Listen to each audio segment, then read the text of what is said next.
Susan. Who wants to jump in and tell us the Susan Snap story?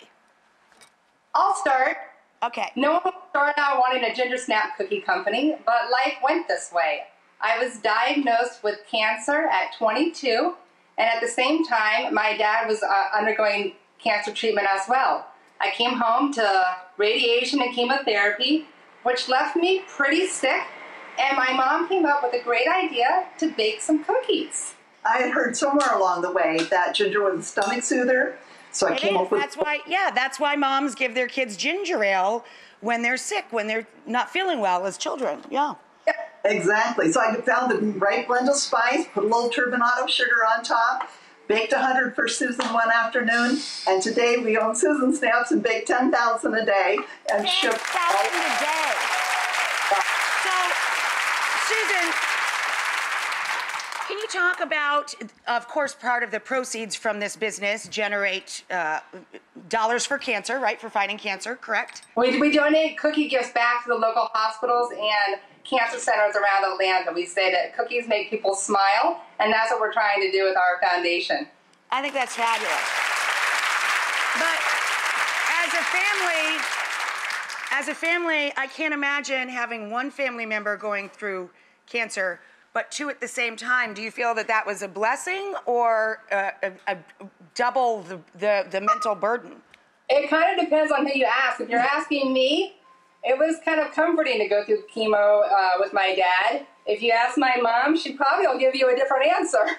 It was heartbreaking. I will say they were both exceedingly... Susan was so courageous, so it made my job easy, but it was devastating. So how is Ken today? You look beautiful, by the way, Laura. You look gorgeous. How are you guys both? Everything good?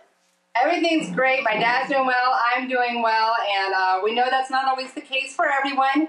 I'm actually named for my Aunt Susan, who died from Hodgkin's at 28, which is the same cancer I beat. So my mom says you can't just have ginger snaps. We had to have Susan snaps. Oh, I love that. You guys, you even wrote a book about your experience. I can't imagine writing a book while you're going through all of that. Was that part of a healing process for you guys as well, putting it kind of down? It was a wonderful process. We're excited the book has just been published. It took a while to get the right words on the page, and we're proud of the mother-daughter story it shares from tragedy to triumph. Susan actually wrote just such a great way of describing what it was like for her to go through treatment and sit in that chemo chair, but she also threw in what it was like to pack a cargo van with 20,000 cookies and go on the road to Susan Snaps. So it's a little bit of everything.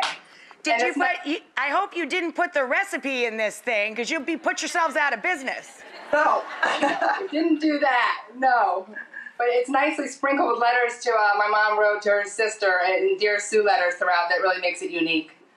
It's such a beautiful story, and they're so, you know, it's got so many levels of inspiration. So not only are these women amazing role models, but they're super generous. It is rude for me to eat cookies in front of the entire class. So it's a good thing they sent them for everybody.